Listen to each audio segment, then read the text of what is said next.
ये सन 1957-58 की घटना है, जो मैंने श्री गुरु महाराज जी के श्री मुख से सुनी।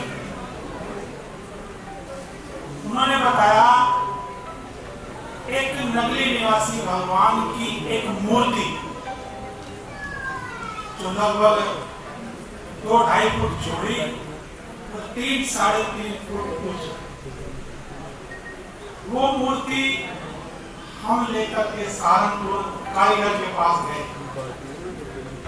इसको शीशा चढ़ा दो। उस कारीगर को देकर के वापस आ गए। उस कारीगर ने उस मूर्ति को 2-3 दिन के अंदर तैयार करके उस पर शीशा चढ़ा दिया। उस कारीगर का एक ही कमरा था,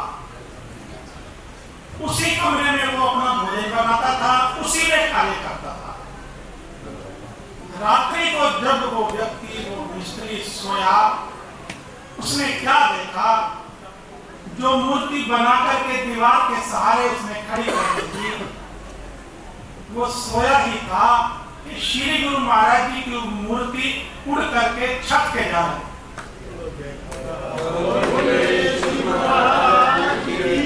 अगले ही पल उसने क्या देखा? वो मूर्ति नीचे आ गई। अगले ही पल फिर उसने क्या देखा? वो मूर्ति फिर छत को जाकर के लग गई। वो कारीगर डर गया। अगले दिन उसने हमारे गुरुदेव श्री राधव निवासी भगवान को संदेशा भेजा कि अपनी मूर्ति आकर के ले जाओ, मैं इसकी पूजा नहीं कर सकता। श्री गुरु महाराज जी तांगा लेकर के सहारनपुर उस कारीगर के पास गए। वो मूर्ति लेकर के वापस आए, उसकी पूजा की, अर्चना की। श्री गुरु महाराज जी ने श्रीमुख से मुझे बताया कि उस मूर्ति को मैंने सर्वप्रथम जब मैंने 1959 में रादौर में जमीन ली तो वहां पर स्थापित किया। उसके बाद जब मैंने जमुनानगर आश्रम बनाया, फिर उस मूर्ति को मैं जमुनानगर में स्थापित किया। उसके बाद जब मैंने समाना में आश्रम बनाया तो फिर उसको समाना में स्थापित किया। उसके बाद अब हरिद्वार में जब आश्रम बनाया, उस मूर्ति को फिर मैंने हरिद्वार में स्थापित किया। आज भी वो मूर्ति हमारे हरिद्वार के प्रथम धाम आश्रम में है। श्री गुरु महाराज जी ने बताया कि जहां मैं इस मूर्ति को ले जाता था, वहां पर लहरें बहरे हो जाती थी।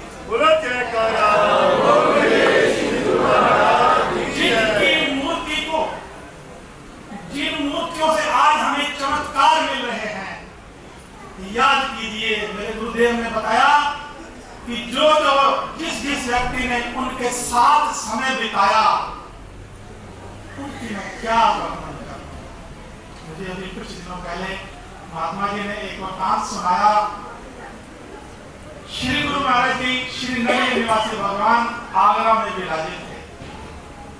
उनके पास उन्नाव के कुछ भक्त आते जाते थे। एक बार वो इकट्ठे होकर के आए और बोले कि महाराज जी आप हमारे उन्नाव में आइए और होली का प्रोग्राम है, आप होली हमारे साथ मनाइए। पहले तो गुरुदेव ने मना किया कि भाई हम होली में जाते नहीं, लेकिन उन्होंने बहुत प्रार्थना की। गुरुदेव ने हाँ कर दी, समय दे दिया। वो पूरा गांव खुशी में पागल हो गया। हमारे गुरुदेव आ रहे हैं, हमारे गुरुदेव आ रहे हैं। इतनी खुशी मनाई। दिन आ गया। एक ही दिन पहले क्या हुआ? उस भक्त का लड़का बीमार हो गया। पति पत्नी दोनों देखने लगे, भाई हमारा एक ही बच्चा था, तो ये बीमार हो गया। उसको कमरे में अंदर ले गए। क्या हुआ? परमात्मा की ऐसी करनी हुई, उस बच्चे के प्राण छूट गए। 2-3 कमरों के अंदर उस बच्चे को वो ले गए। अब मन में हुआ कि बाहर बताएं, उधर से गुरुदेव ने आना है, सारा प्रोग्राम खराब हो जाएगा।